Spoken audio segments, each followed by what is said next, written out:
Միացյալ Նահանգների եւ Իրանի նախագահներն ու միջնորդ Պակիստանի վարչապետը հեռակա կարգով ստորագրել են շրջանակային համաձայնագիրը, որը դադարեցնում է 110 օր տևած պատերազմը։ Սա հեշտ չի եղել, վստահեցնում եմ ձեզ, Վերսալի պալատում փաստաթուղթը ստորագրելուց հետո ասել է Դոնալդ Թրամփը։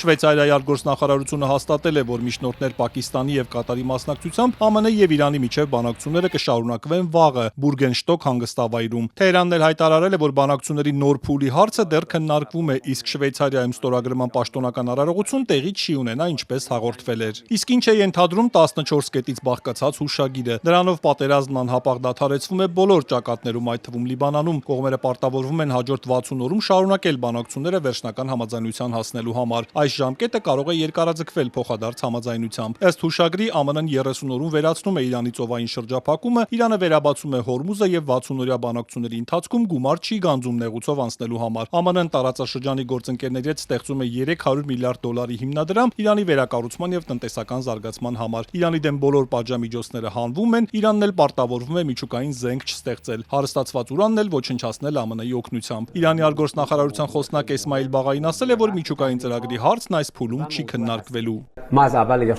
Ինչպես հիշում եք, հենց սկզբից մենք շեշտել ենք, որ այս փուլում չենք քննարկելու միջուկային հարցը։ Համաձայնեցված էր, որ մեր ուշադրության կենտրոնում կլինի պատերազմն ավարտելը, եւ մենք կատարեցինք այդ առաջադրանքը։